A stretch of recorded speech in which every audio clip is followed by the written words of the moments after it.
All right. So, welcome to the Evolve Fest 2020. This is the Brotherhood panel where I will be talking to different brothers in the community who are active in engaging with others in regards to their mental health and making sure that if they're not feeling okay, they have somebody they can talk to. So one of my faves that I have right here is Mr. Tony Mano. He is one of many spoken word artists in Chicago who mentors youth, who mentors people within the community. But enough about me talking about you. Can you tell people a little bit more about yourself? Indeed. Peace. It's once again, it's an honor to be here, to be alive, and to particularly be on this call talking about this topic because, of course, this is a very pressing topic. A lot of different things that's going on pertains to this, and so the mental health of the men is very important. And so I am Tony Mono Flow. I hail from the low end south side of Chicago. I'm a spoken word artist, also just a word artist. I play with words, do graphic design. I'm an artist, period. But I'm also a wordsmith. Like I literally study words and actually name things and make new words and everything. Because I believe a part of some of our things that we got going on is we don't got to just change the world, but we also got to change the word. You know what I'm saying? And the way that we look at the words and our concepts and how we receive things. I'm also, as Sister Sharma said, I'm also a mentor. That's one of the things I do pretty much as a job, but just as a career. You know what I'm saying? Mentoring and just helping to rear our youth and to lead them into betterment and a better life and better understanding of the life that they're going to get into. So before we dive into the big discussion of mental health, let's start with you as the individual. Have you ever publicly talked about mental health, or are there things you personally deal with mental health that you would like to openly share? And of course, you are welcome to share your triggers if there's anything you want us to be aware of so that we can monitor our discussion as well and how we word things towards you. Okay. Fortunately, I am very, I would say the best word I got right now is sturdy when it comes to mental health and talking about it. So I don't particularly have any triggers that I've identified yet. So just saying that to say, give the basis that we can be as free as we would like to, as it pertains to me. And particular battles with mental health. Um, to some degree, like I think everybody to some degree deals with these two things, and that's depression and anxiety, not on the levels of maybe clinical, but at least on the levels of dealing with those concepts and what it pretty much goes into. And so I can say that anxiety is something that I've dealt with, what I'm saying, especially being an artist and being a carer, what I'm saying. That's two different things where anxiety finds its way. That's two habitats that anxiety loves to follow because a lot of that comes those two things, artistry and caring, what I'm saying, having empathy comes with judgmentalness.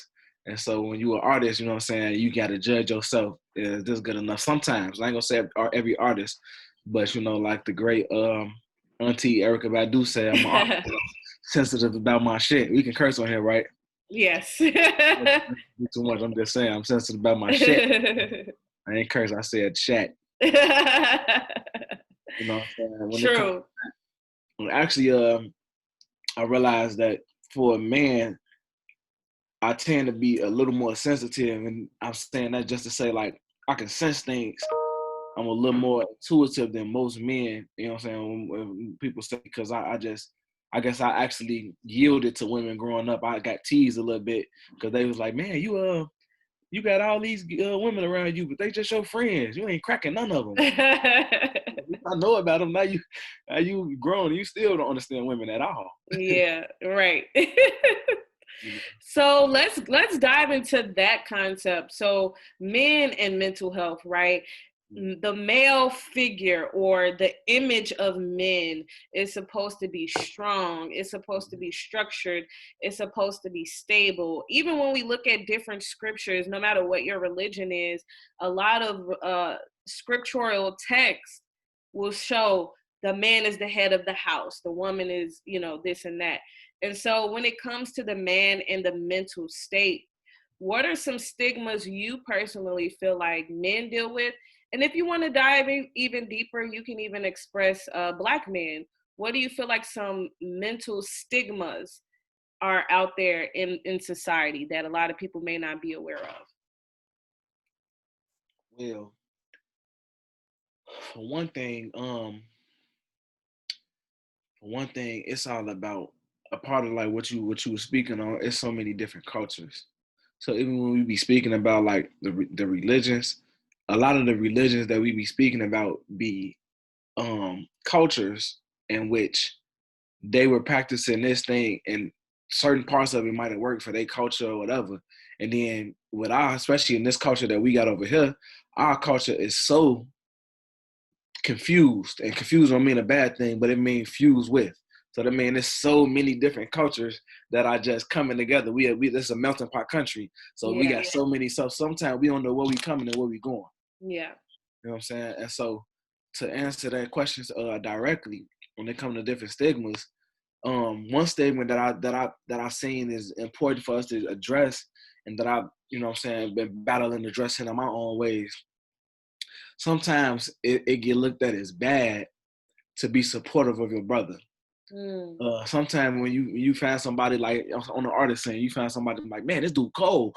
They while you showing Philadelphia brotherly love, they throw homosexuality or homoeroticism on you, and they say, man, get off his dick. You know Yeah. and so what does that do? You know what I'm saying? When I'm trying to big up my brother, or that reflects on me. But if I can't feel good about myself or be too happy with being great, you know what I'm saying? I got to be afraid of my own greatness, because now I'm worried about people thinking I'm doing too much or just too caught on my ego. So I think, or I'm afraid to really big up my brother and support him or give him too much love, because I'm worried about how people are going to judge me and think that I want to be with this man because I love him. Right, because you just being genuine, hey, I think you're dope. And that's crazy, because I saw a picture that circulated the internet where it showed like a man braiding another man's hair. And for women, that's normal. Like if your friend, your girlfriend put some grease on your hair or something, we don't consider that to be gay. We just looking at it like, that's my girl oiling my hair. But if a guy does it, it's considered to be gay. And it's like, why can't men be, like you said, why can't they be friendly towards each other? Why does it have to be these constructs of sexuality connected to emotion? So let's talk about that, right? Emotion, when it comes to the men and emotional health, right? Mental health is something where it goes beyond just depression and anxiety. Another topic when it comes to mental health that has been in the conversation a lot lately because of Kanye West is bipolar disorder, which is an emotional mental health disorder, right? Bipolar disorder, it fluctuates your chemistry in your mind and your body to where you can have a spaz moment within a matter of seconds, and then also within a matter of seconds get back to calm, right? And so if you're not properly diagnosed, and especially for men, what if you are bipolar and you don't even know it? Now you're being stigmatized and called gay because you just had an emotional, quote unquote, female moment, or you acting like a B word, as they say, right? You acting like a bitch. And it's like, why can't men express their emotions? Do you have any, response to that? Emotional health for men. Where is the safe space for men to be emotional? Yeah, man. And it's like, I'm blessed, and I must say that because I'm coming from a place where I've been able to gravitate towards spaces where emotions for men are welcome, more so than other cultures. Because I'm in a culture of artistry, to where we all about expression. And I know, of course, everybody got dealing. So even on this scene and artistry and poetry, where people are openly expressing themselves, of course, people still gonna be on that. Of course, that's still gonna be there, but it's a little bit more. And the reason I had to say that is because I know how powerful being able to do that is. So like some of the toughest guys that been through the hood and stuff, you know what I'm saying, when they get the chance to be able to really talk about some stuff, it really changes. And so that's where I want to come from when I want to say, like, it's a power in being able to tune in, because we're not just our mind, just like we ain't just our body. Yeah. You know what I'm saying? We also got that emotion. And me personally, I look at emotion and, like, I think it is a more feminine trait. But I think about it is, I think men and women are both men and women. Yeah. Because we come from men and women. Yeah. And so inside of ourselves, I think our mind should be the leader at the end of the day. You know what I'm saying? But I think that your mind should not be ignoring your emotions. You got to be able to listen. It's like a marriage. You got to be able to listen to what your emotions, they're not just there for a reason. It's a signal and stuff that's telling you something. Yeah. So when you be able to listen to that, you got to be able to put it in the right place with your mind. Yeah. And so I think that's the thing. And I think things like, you know, we was talking about it a bit earlier, doing the peace circles and having people listening to both genders or whatever gender might be in a circle, you know what I'm saying? That getting a chance to really, like, hear people, like, go through these things, like, oh man, this dude going through the same feelings that I've been ignoring. Man, now I feel comfortable putting that out. Or going to a poetry setting and you hearing people like Kayla, my favorite poet, she actually my mentor, Kayla the poet. She say someone else is awaiting on their healing through the revealing of you. And that line resonated with me so much, man. So someone else is waiting on their healing through the revealing of you. And so as men, we feeling like we got to keep suppressing. You know what I'm saying? That's one thing I realized in studying words. If you keep deep down pressing and depressing and depressing, that's what makes you become depressed sometimes. You study pressing stuff down within you instead of expressing it and pressing it up out of you. It's like constipation. We got emotional constipation a lot because we be afraid to express stuff like, man, I got to be this, I got to be that. I even met a sister yesterday who was telling me how she had to kind of grow up and be more masculine because her parents weren't able to be parents. Even her grandmother wasn't, and she had to be the oldest. And she dealing with that, like having to carry that weight, and like she had just dealing with somebody that she saying passed away, or that they crashed into a tree, and she was the person that had helped them and stood there till the coroner came, so the family was appreciative. But I was asking, like, how do you process that? And she like, I don't even know. I just got to do what I do. I do how I do it. You know? And let's even go there, right? The idea that how do you process, right? Because trauma is something that we cannot control. So when we look at trauma and we look at mental health, the brain is just like any muscle in the body. It holds information. But the difference between like the heart, for example, and the brain is the brain collects constant information, literally to the point where it's like a data computer. And it doesn't erase. It is. So if you have this computer constantly consuming, and it never dumps itself, don't you think at some point it's gonna malfunction, right? And so let's talk about those breakdowns when it comes for men specifically. Men deal with a lot of things too. When it comes from, hey, I lost my job. How do I tell my family? Or I'm trying to get a job, but nobody's hiring me and I'm qualified, right? Or I just had a child and I have to figure out how to take care of it, but nobody taught me how to be a dad because I didn't have a dad, right? There's so many factors and Lego blocks that can create a mental or create this idea of how a man should navigate, right? When something traumatic or dramatic or intense happens in his life. Or like you mentioned, you see something even more traumatic. You see something about somebody die in front of you. You see your friend die, right? We live in Chicago. So I've experienced seeing gun violence. So just think about all the men who deal with that. seeing friends pass away or loved ones pass away, what is the way for the man to decompress, to let that out and say, you know what, I seen this, I feel a way about it? What is that way for men?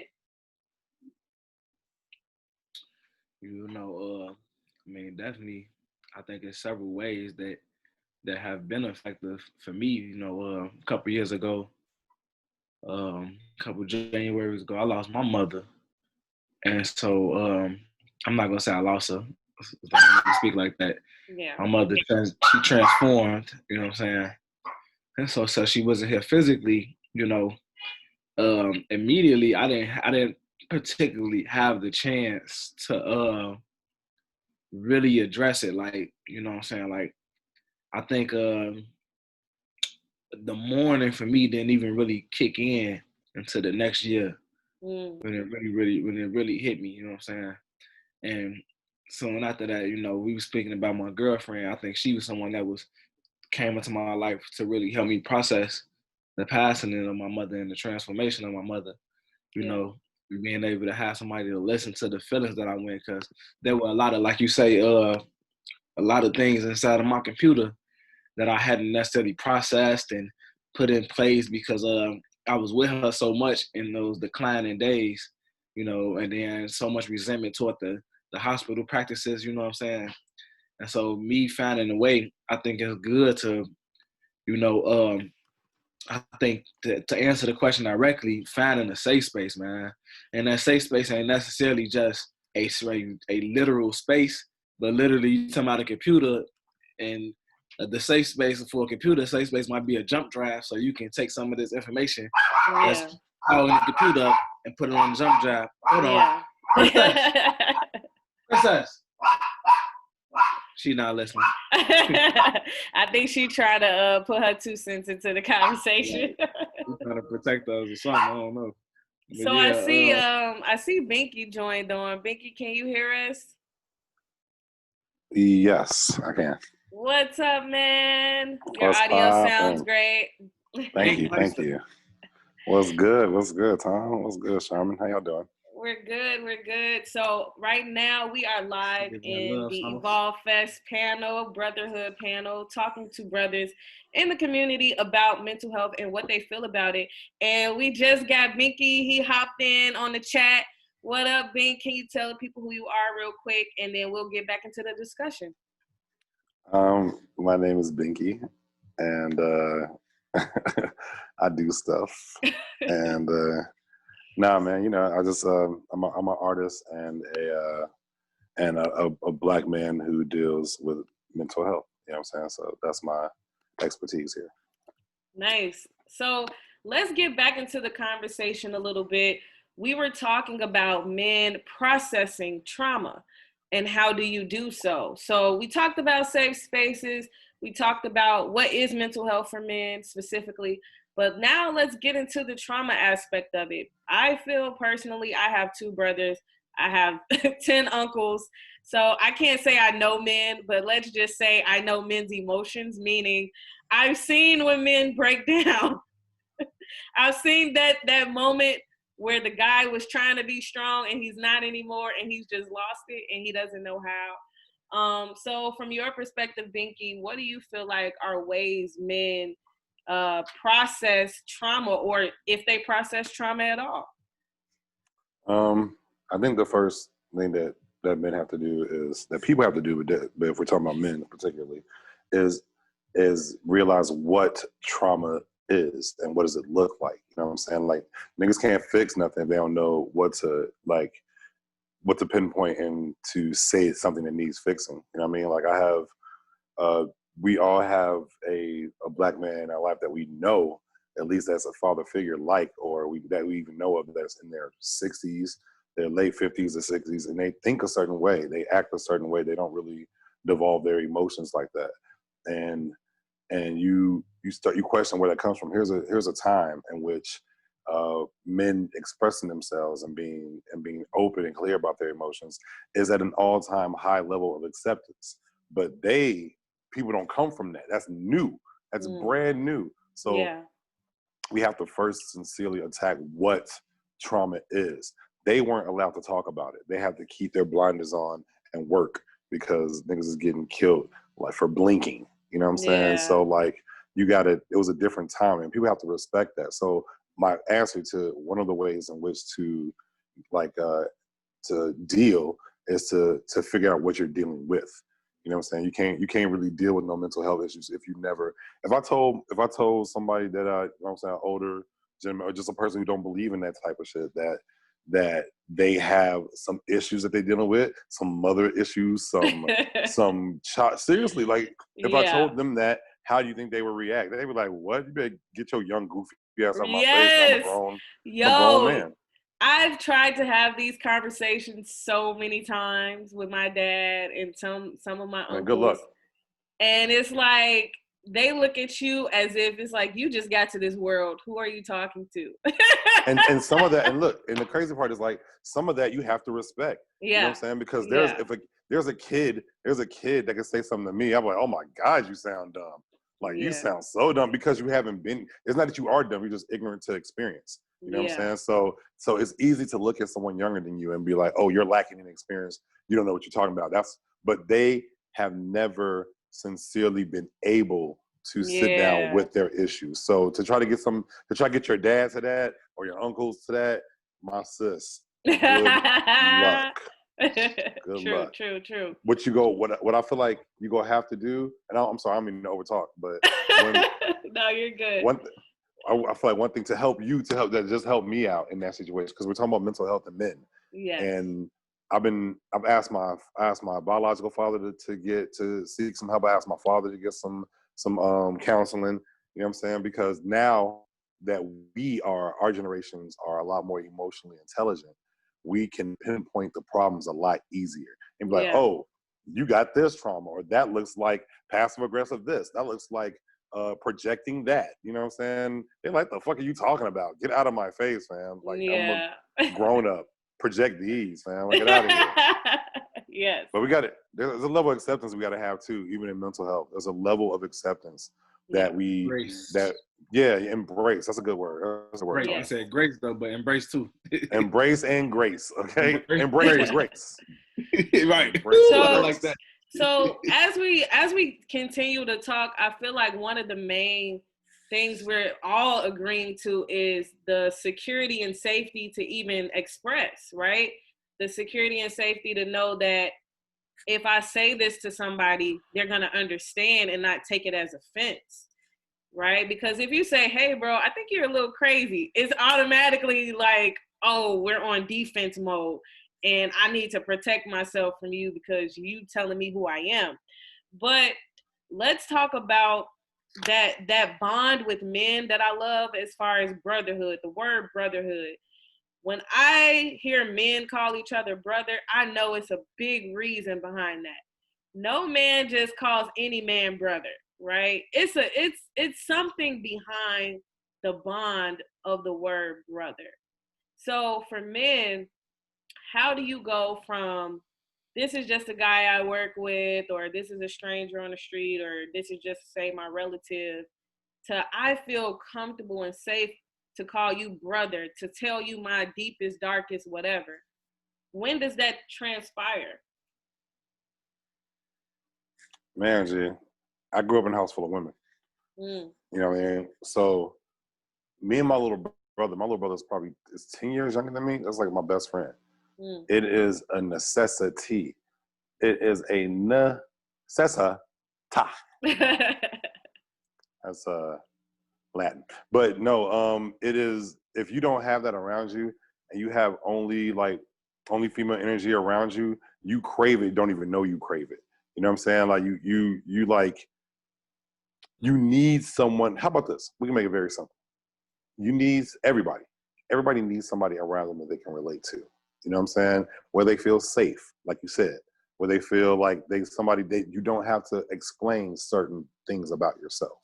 You feel me? So when you're around the dudes and let's say like we have this opinion towards anything and something happens in between, we give each other that look like, that's, you get it. You get it. You know what I'm saying? The head nod. This is like, that's even stronger than brother, because it's like unsaid. You feel me? Like there's a struggle that we understand. So the more you have in common, so we talking about if two men are seeing each other, two black men, there's a commonality that we have that we understand that's unspoken. And when you don't have that around you for a long time, you crave it, you want it, and you kind of it's like that is taking care of yourself also. Would you agree, Tony? Yeah, definitely. Like, I keep thinking about, for some reason, I keep thinking about plants and just being able to like have somebody that help you. We keep talking about safe space, and I think that's one of the keys. Is like that's a safe space because it's somebody that can help you build yourself securely. You know what I'm saying, and help you feel safe in what you're building about. Because some things that I could talk to a woman about, like, you know what I'm saying, exactly what you were saying, it's things that it would take so much processing for them to even get to the underlying understandings for us to really build upon. And so being able to just build with you know what I'm saying, with a brother and being a brother, I think is very helpful because it's like it's already a security net there because of equilateral understandings that we already like kind of come up with, you know what I'm saying, code. And like speaking of brothers, it made me think about like when it's just something about, but this is like a black brother thing. So brothers, you know what I'm saying? When you get the chance to shake a hand with a brother, it's nothing like shaking a hand with a black man. It's like every black man, no matter what city we in, we all know to do the same little cuss. It's not right on time. It be loud because it be in unison every time. How we all know this? Who taught us this? Speaking of that concept, right, that you just mentioned, that embrace that brothers give each other when they meet. The theme of Evolve Fest this year is surviving a pandemic. How important has that brotherhood embrace been for you all for 2020? Because 2020, for specifically the black man, but any man right now, how are y'all dealing with social distancing, not being able to have that, you know, that typical brotherhood, safe space bond that you would normally have when something traumatic happens, such as the George Floyd, you know, incident and Kobe passing away, and now, you know, Chad Boseman just passed away. Like, it's so much happening in 2020 for brothers. So how important is that embrace for you all's mental health? I think that the embrace for anybody, I think, is important. You know what I'm saying? Nobody never wants to be touched, ever. You know what I'm saying? Like, even if you're a person that don't like to be touched, a hug even once a year is necessary for you not to go crazy. You feel me? Like, not feeling nothing is a thing. So to answer your question, as far as like how I've been dealing for the quarantine, I've been cool. I've been good. Actually been better than good. You know what I mean? How have you been staying good? Like, have people been virtually hugging you? Like, how is this social distancing working? Well, you know, if Thailand taught me anything, it taught me to sit still. You know, I'm not always gonna have the luxury of being able to embrace somebody around me. You know what I'm saying, that I care about. So Thailand. I had to wear a mask in Thailand because they got a burning season where they burn the fields and the air is hella polluted. So you were ready. You were ready for this pandemic, huh? You're prepared, you. Sitting by myself, sitting by yourself, or with a mask on. I've lived that life, and I lived that life for real alone, like for real alone, nigga. Like it was a time where it wasn't no niggas around me, and not but not enough. Yeah, not right. Chicago, like two people. Right, not Chicago version of Chicago. So to be honest, by the grace of God, man, and I'm saying this with pure humility. I've been good, man, because you know the universe prepared me for this, and also like I know the difference between being alone and being lonely, and I will get my touches. You know what I'm saying? I will get the embraces that I need when I need them. You know what I mean? Yeah. And if I don't, I'm gonna go within, and I'll be fine until I get it. You feel me? Like I won't just. It'll take me longer. I'll tell you what. I feel like it'll take me longer to get to that point of like. Would you have a tip for a beginner since you've experienced this, and we're trying to give, positive instructions during this pandemic. So for a beginner who hasn't, reached that stillness that you have, what would you tell another brother or another man watching who probably hasn't reached stillness yet? How can they achieve that? Write two things: writing and start a ritual. You know what I'm saying? Like, if writing, make writing a part of the ritual. You know what I'm saying? Like, if we grow under the tutelage of Phenom, if anything else, my bro taught us to write down our thoughts, and I've always taught that as well. That writing saved my whole, you dig? So if you're a beginner, I would say all the feelings, all the shit you have inside, write them, type them out, get them off of your first layer. It's not going to necessarily like lift it all off of you, but you have layers of you, and this, I guarantee, will lift that first layer off your shit where it's not as heavy. So write down your thoughts, and I guarantee you will not only discover something new. No, that should have been my second point. The first point is you will be relieved. You will be relieved of it. You will be able to breathe a little. It's like something sitting on your chest. And when you get it out, it just gets lighter and lighter and lighter. Ooh, okay. Okay. Shit. That's crazy. You know what I'm saying? Yeah. And then the second thing is what I said the first time. It is a stress reliever. You feel me? And you always discover something new. I know I do. Yeah. That when I'm writing, because you'll be writing and truth come out. You know what I mean? And that's a part of healing for anybody. Keeping it 100 with yourself, and writing will make you almost, because nobody else is gonna see it. And that's how you gotta write. You gotta write like nobody else is gonna see that shit, which they won't. And you gotta be honest with yourself. Unless you put it on Facebook. You can take one of your excerpts. You go write some good shit. I guarantee you go write something, so you're like, oh nigga, that's a status. How about you, Mano? How have you been surviving this pandemic? And if you have any suggestions for a man who may be a beginner in the healing and, stillness process. I think, me personally, what I found to be one of the foundations of stillness and healing is one of the most accessible things that we all have. Yeah. And that's breathing. You know what I'm saying? I was just living with a couple brothers a couple years ago. And then I was able to even practice that with one of my brothers, because that's something that helped me, especially when I was, like speaking earlier, dealing with my mother and, the trauma of constantly going to the hospital and, seeing her go through what she was going through, so much pain, you know what I'm saying? All type of things that I don't want to, necessarily build upon right now. But in going through that, like my breath became my brother. Yeah. You know what I'm saying? My brother became my brother. And so that's just a basis for it, though. But even outside of that, like Vicky said, and related to what I said earlier, expressing.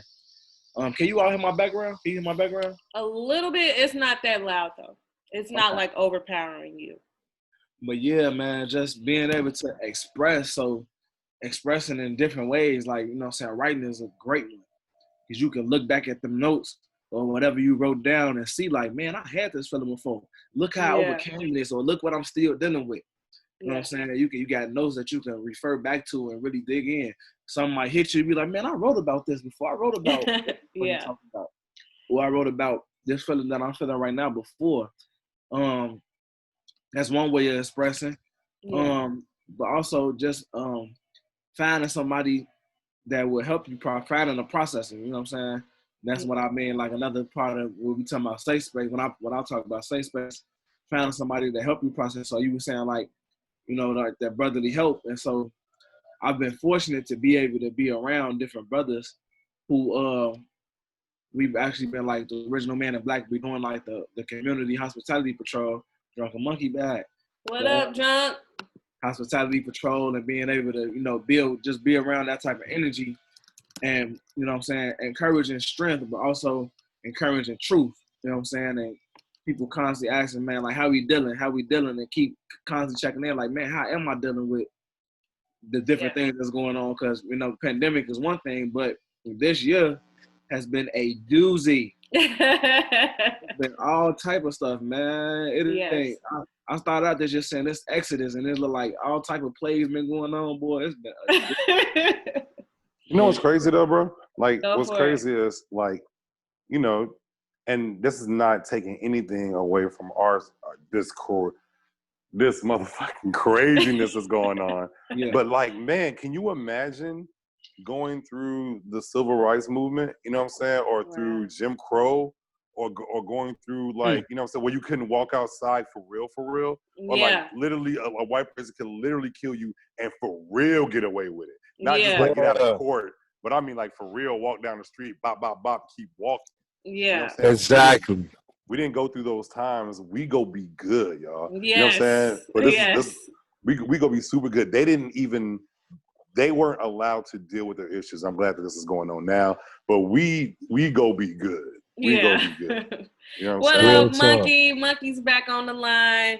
And your audios is sounding good, man. The audio's sounding way good. I'm feeling it. Thank you for coming back. No doubt. Thank you for having me. I'm sorry for the technical difficulties. No, you all good. So you came in.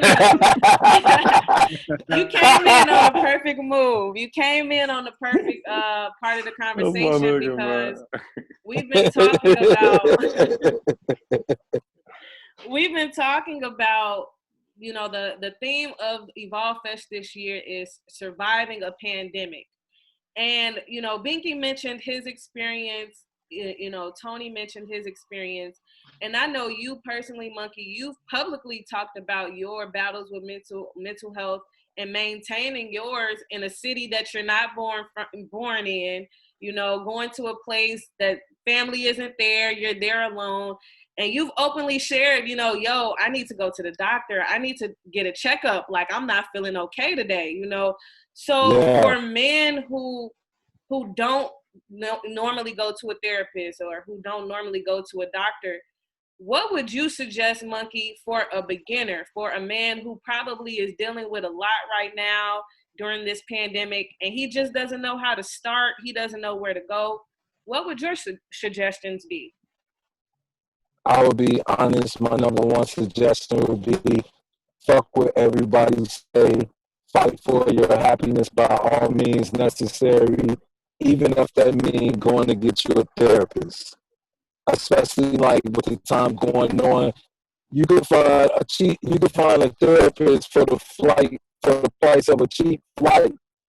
You know what I'm saying? But your mental space really do matter. You know what I'm saying? Even as I sit here in the car, I'm sitting in my car, and like you said, like I deal with that a lot where I be like, I'm not from the city. I really don't know people, but I know people. My mother's here, but I really don't. I still feel motherless. You know what I'm saying? And I quickly always get down in this deep, dark depression. And like when I get triggered, that's when I have impulsive voices be talking, tweaking out, just saying a lot of shit where it even get to the point where it get suicidal. So you know what I'm saying? Like something that I haven't tried to be consistent on. You know, we try to be consistent on self-medicating, smoking weed. You smoke weed, and then you be good, and then that's when you know all of your weed that you smoke came from your money. Now your money low. Now you sad about some other shit. So, you know what I'm saying? Like, it go from one extreme to the next. Like now you said you broke. Like real talk, like right now it's like even with me, like I'm dating somebody that's just like me. You know what I'm saying? And like, terrible sound, like, Monk. Yo, you find you underwater a little bit. It's like damn. Fuck, bro. Can you hear me now? No, don't pull the mic closer to you. Keep it down. But you were sounding good at first, and then toward the end, it started getting a little fuzzy. Okay, can you hear me now? Yeah, we can hear you. Oh God. Look, Big, it's better than how it was sounding earlier. It is. It was real fucked up. But you know, like even Binky, you know, Binky, that's my right hand brother. That's my brother at Arts, and he done seen moments me being in a relationship where I done got triggered the fuck out, where I'm screaming, I'm damn near getting ready to crash. You know what I'm saying? And it's like I'm realizing you have to be honest with yourself, and be honest with your emotions, especially as men. Like sometimes as men, be honest with your woman. Don't be on no fuckboy shit. Like don't be on so I support you, I support you. Then if your girl posts a picture on Facebook or certain shit, then that's when you get triggered. Like, oh, this bitch trying to play me. Then you get triggered to where you don't believe in shit. Like I could be all day with that. So just be real with yourself. When you feel these emotions, look at yourself in the mirror and be like, yo, I feel these emotions. Would God talk to you like this? God wouldn't talk to you saying go kill yourself. God wouldn't go tell you to crash your car. God would go tell your ass to go get a therapist. God would go tell you to go talk to your friend. And it's a lot of time the voices that we hear, but we don't want to pay attention to it because, if you like myself, I admit I get caught up in like the energy of social media where I'm looking at posts all day and I see a post from black women saying like, yo, nigga, I'm tired of being your motherfucking mental space, black man. And then you like, oh, shit. Then, you know what I'm saying? You see posts from like brothers and brothers like, yo, bitch ass nigga, you still staying with your motherfucking mama, nigga. I'm getting money, nigga. Yo, depressed ass. And you like, damn, nigga. You know what I'm saying? Yeah, And man. a lot of times you find, no, go ahead. I'm sorry, I'm almost done. Go ahead, bro. No, then a lot of times you find yourself confiding in your kids. And that's kind of like the situation that just happened with Lauryn Hill's daughter going public like, yo, my mom's beat the shit out of us, but she was a good ass mother. You know what I'm saying? So that's why, coming from a place of being real, like once you know that you need that help, man, be real with yourself. Feel them emotions because them emotions ain't going to go away. And if you smoke them away, the same way niggas get online and look up xhamster.com and Ron Jeremy porno movies. Like B100 is the same way that you could look up like, yo, a cheap ass therapist. And I promise you it's going to come right up. But like, just being honest with yourself, man. That's number one. I'm so glad you mentioned this, Monkey, because this was the next question that I wanted all of you guys. If you want to talk about it, you can. If you don't, it's cool. But I feel like we gotta touch on this because Monkey, you hit it on the head. Sometimes as men, escapism is the word, right? Men escape to women. Men escape to drugs or alcohol or, video games even, or virtual reality, meaning pornographic images or books.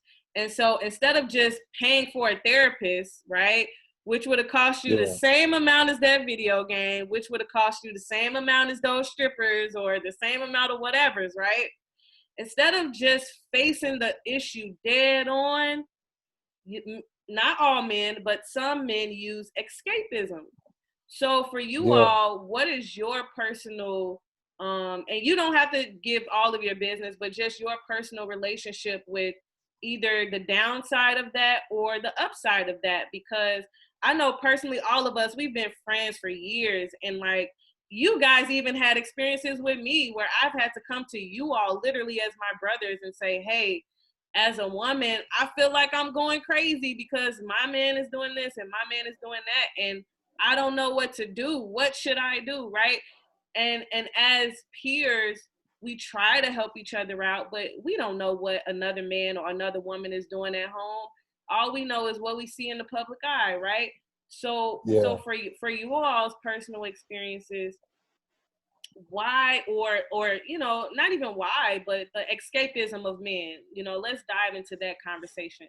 Do relationships affect that? Do women, do your relationships with women affect that? Do your relationships with your kids affect that? Like, let's talk about it. Can I say this? Sure. I'll say that one, I think there's a difference between escapism and things that add to your therapy. You know what I'm saying? Like there's Like my music, I can use my music as escapism. I can use sex as escapism, or I could use my shit as a way to cope. You know what I'm saying? Like what's the difference between coping mechanisms and escapism? You know what I'm saying? But I think you hit it on the head when you said, if you're not hitting the issue, if you're not touching on the issue, you're just using that as escape. So I think there's a difference. If you're using it as escapism, then all right, bad. But if it's a part of your coping mechanism and you know your issue, then good. Because like I smoke, I fuck, I do my music thing. I speak to the homies, like my art, me talk this. All these are coping mechanisms, but I am aware of my issues that I have, and I'm working on them constantly. You know what I'm saying? Constantly. Whereas if going to a strip club, if smoking weed, if fucking, if doing those things is a part of your self-medication, one, okay, but as a part of your coping mechanism when you're working on your shit, then do those things. Do those things 100%. You feel me? Like, do those things. Find out what those things are. But see, like Monkey said, like Tony said, like I said, everybody said, you have to get to the root of that joint to even start knowing what your coping mechanisms are. Think about this. You want to talk about relationships. Every man in the house is a cliche. They have to have a man cave. That is an escape room, nigga. That's an escape room. You got to get away.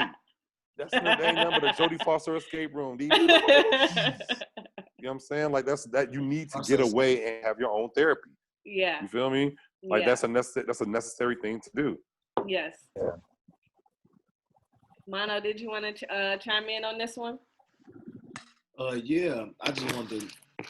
Me personally, I also feel like I feel what you're saying, Drunken Monkey, in aspect, especially to both aspects really, but especially the weed though. You know, that weed it could definitely be a big avenue of escapism. I really experienced it in high school. It helped me realize how much that weed can, you know what I'm saying, cannabis can curve your emotions, you know what I'm saying, for a time. But then there was a time where I finally stopped smoking, and I was like, all through high school, I just couldn't cry. Even if I wanted to, it's like I could not cry, you know what I'm saying? And my tears would not come, you know what I'm saying? But it's saying like after a while, you know what I'm saying, after I had stopped, I had a real good crying, and I was like, man, I love crying. That felt so good to do, you know what I'm saying? And so I definitely, to some degree, I know that I was using weed as an escape and using it to not necessarily address things. So I was saying, like, when I was dealing with certain types of anxiety and I get this heavy feeling in my chest and this real like anxious feeling, I go turn to Blackie Miles and be trying to smoke it away instead of really dealing with like, damn, what's got me feeling like this? Yeah. So I'm gonna just try to change the feeling in some type of other way instead of really addressing, dang, what's really got me feeling like this? Yeah. And so I just wanted to, you know what I'm saying, veggie back off that. Like I said, that I feel that so much. And let's get into crying. So a lot of men say this in my circle of brothers that I speak with in regards to mental health, in regards to emotions. I hear so many men say, I just can't cry. Like, I'm sad right now, but no water is coming down, you know? And I've always been that sister. I've always been that sister in the crew where guys just talk to me and now I'm the therapist. And I'm like, I don't want to be your therapist right now.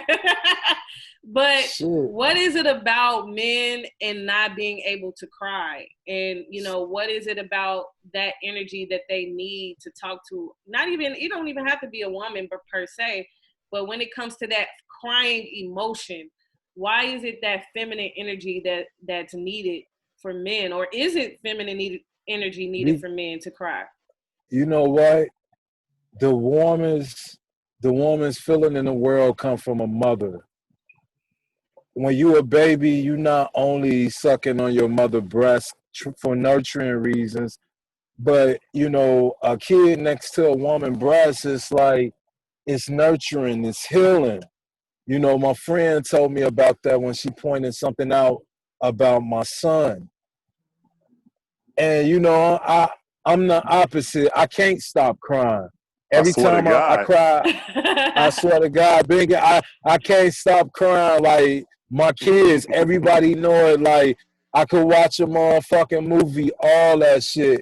But the difference of when I'm emotionally going through like my trigger, and I call myself Johnny Appleseed when I'm getting ready to become like this villain to protect the inner Joseph, the little boy in me.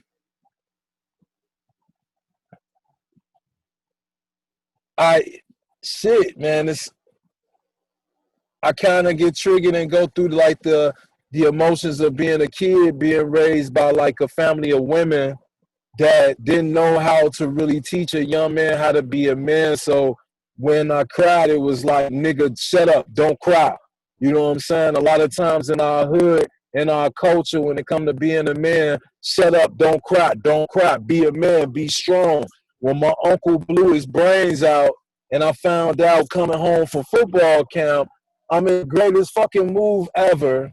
And my mother was just like, yo, remember this happened with your uncle? And I'm like, yeah.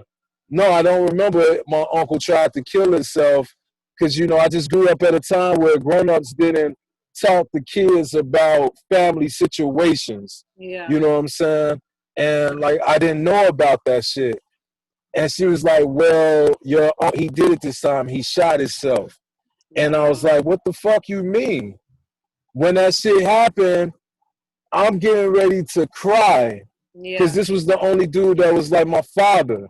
Yeah. And like my mother was like, yo, don't cry, hold it in, like be a man, be strong. Wow. That, you know, my uncle Don is the reason why I started smoking weed.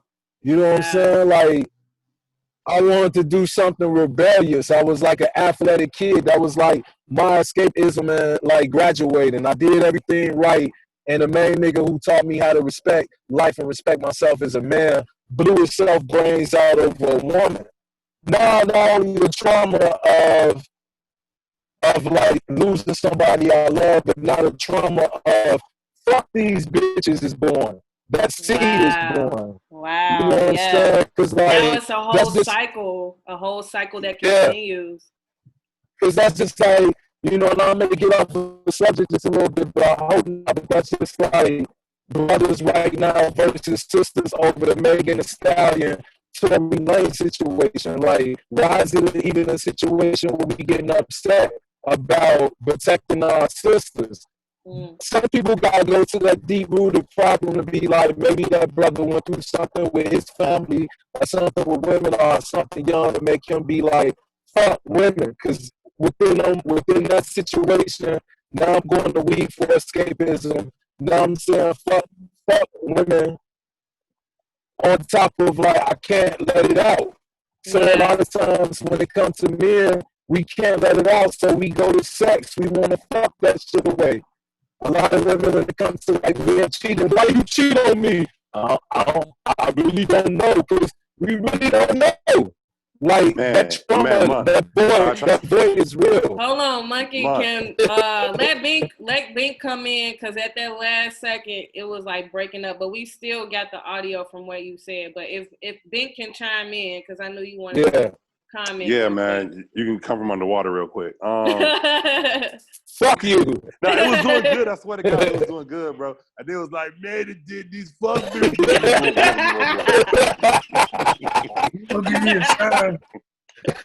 fuck these bitches. They was not trying to let you come for the ladies. Oh yeah. But Binky, you actually have a show about this topic too, but I will let you comment because you had something you wanted to chime in about. That's actually that's a great segue, Charmin Jarman. The thing that was a great segue. Man, I think that's super important, Monk. Like, first of all, the fact that I want to give respect and love to my brother Monkey, man. Yeah. I'm gonna give it to him every time I see him, every time I try to get on social media. I want to thank him for his friendship and his brotherhood and his love that he gives everybody, no matter how fucking sweaty he is. You know what I'm saying? Like, it don't matter. Am I sweating now? No, you smooth criminal, bro. You smooth criminal. I see you out here. Sun glistening. Don't sweat though, nigga. That probably be in your chest. But so man, I say let me just say that, but also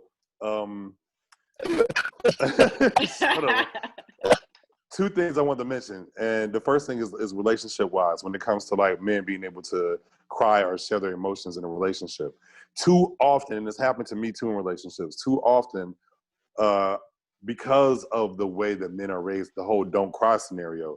When you get into a relationship and we have these stereotypes placed on each other, or women are emotional, men are logical. But whenever women are logical, it's like, oh, she's too bossy, she's too full of herself. Right. Whenever a man is emotional, oh, he a bitch ass nigga, you know what I'm saying? He too bitchy. I need a man, whatever. Where it's all about balance. But too often in a relationship, when a man does show his emotion, women have to take, or just your significant other, whoever you fucking with, has to take responsibility for, all right, here's a time in which I am sharing my emotions. Do not call me a bitch, or do not try to make fun of me, because you will make me go recluse, and that pushes down all my emotions. And then niggas rape, niggas beat, niggas kill themselves, niggas. All that emotion has to go somewhere. You know what I'm saying? Yeah. All the emotion has to go somewhere, and it sometimes it comes out. Thank God that we are all artists and we have art to lean upon. Yeah. I have rage inside of me as a big black man. I want to fuck things up sometimes. Yeah. You know what I'm saying? It's Binky laughing and joking, dimples and shit, okay. But I want to fuck things up because I haven't been allowed to. You know what I'm saying? Like I haven't been allowed to like be the powerful motherfucker that I know that I am also. But I have to little myself, and I have to little myself emotionally sometimes. So like whenever, that's why I love Monkey, man. He don't get no fuck. Whenever that emotion is happening, it's coming out. It's coming out in front of whoever is coming out. And that shit is safer that way. It's safer that way. Monk, we was in the car and you was crying and crazy, like you and your girl was going through the thing. I wasn't scared that you was go crash the car at all. At all. I think tears would have got in your eyes. You couldn't see. Maybe that was a thing. But I'll just say that the fact that you let it out lets me know that you're not gonna crash that bitch. You know what I'm saying? Yeah. Because if you were just sitting there, just driving, it's like I would have been nervous. Yeah. I'm like, AJ, pull over, please, God, pull over, please pull over. But I'm saying, I'll just say that. Oh, and leeway to. That's why I want to do this Chronicles of a Reformed Fuckboy gig. Okay. I will be, sir. I want to catch my niggas while they're young. And fuckboy is gender non-biased, my nigga. Fuckboy is just a name. Anybody can be a fuckboy. And a fuckboy is somebody who is dishonest about their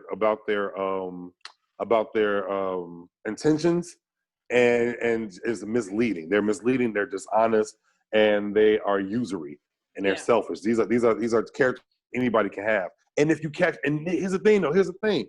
Niggas don't even be knowing.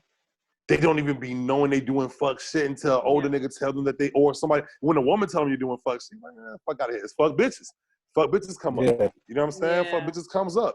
But then if somebody you respect and somebody you value comes to you and is like, hey, what you're doing is fucked up and you're fucking up generations to come. You're fucking up generations to come. With the hurt that you're giving this man or this woman, you're fucking them up for future generations. So let me at least tell you, because once I tell you, you got a decision to make. Now you have a choice. Yeah. Now you have a fucking choice. Yes. And here's.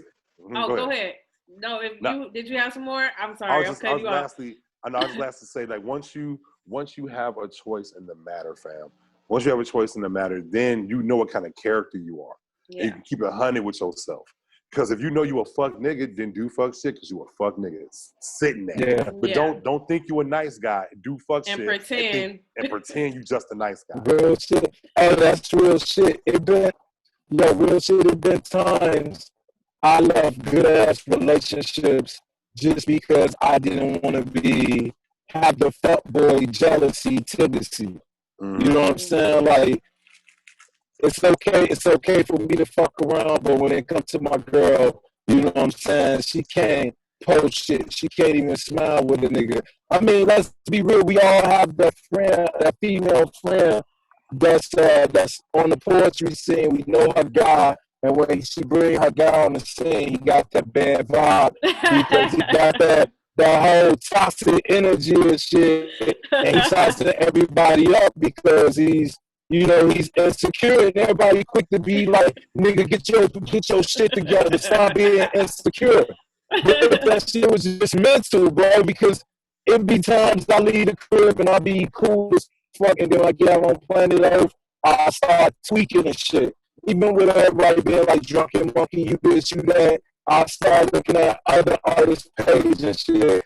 The motherfucker probably have like a write up in a motherfucking like thesenext.com, and then you will feel a certain way and shit. So, like, I'm glad that you're doing that, Binky, because that fuckboy lifestyle is real. That fuckboy lifestyle is real, and it's another thing that we need to start being real about and stop fucking up good men and good women, because you got 100%. Fuck girls too. 100%. I'll tie all of it in too, because we're gonna slowly start wrapping up. But in regards I don't speak for every woman, but I will definitely say, to you all personally as brothers, I call you guys brothers because beyond just seeing you all as artists, beyond just seeing you all as men, as mentors within the community, you all are actual brothers to sisters, specifically me, and I personally want to thank you all for opening your hearts to talk about your own journeys with your mental health, but also taking pauses within your time to talk to me, because again, I've had issues within my own self as a woman. And, just the fact that you guys openly talk to me and say, hey, sis, that's a fuck boy, or hey, sis, you being a fuck girl, you know what I mean? Like, just being honest with each other and having those safe spaces with you guys, I personally want to thank you all for that. So give it up to yourself. Gang. And we had a panel with sisters earlier today, and I'm so excited that this conversation is happening because a lot of women don't know that guys are talking about this. That real niggas exist? Yeah, we know. So for my ladies watching, please understand that the brothers are having these conversations, ladies. So don't be so hard on them on Facebook and Twitter and Instagram and all that. Yeah, you know what? Hey, real quick, G. Yo, ladies. Hey, so one of the dudes did the video where like this girl, she was taking a video of like her lobster, her drinks and shit. Yeah, if you out and about with your nigga, take a picture with your dude too. Take a picture of my plate. Take a picture of my motherfucking drink. Take a picture of my outfit with you. You're not just there stunning this shit. Yeah. And doing some right Oh, personal ass moment, nigga. Yeah, you gonna put the lobster and me, bitch. I put this outfit together, match the lobster and the tablecloth. Oh, you ain't gonna say nothing. So before we close out, definitely tell people where they can find you guys. And thank you again for being a part of this Evolve Fest Brotherhood panel.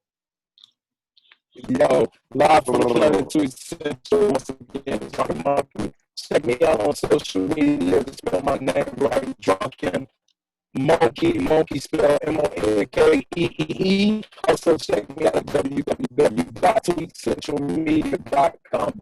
Tweet spell TWEAK. Swag. Boom. Think. This is Binky, also Minister Binky. No big motherfucking deal. And you can find me at Binky1 on Instagram, Lawrence Binky Tofi on Facebook. Also, my the Fuckboy, the Chronicles of a Reformed Fuckboy will be on Southside Live Radio. No, Southside Radio.live. Southside Radio.live. Southside Radio.live. You can catch me on. I'll be doing like 10-minute segments at first, and then I'll be doing my whole full show within the coming weeks. There are young podcasts just starting out. All of us. The people who are starting it are the two people who I actually got married.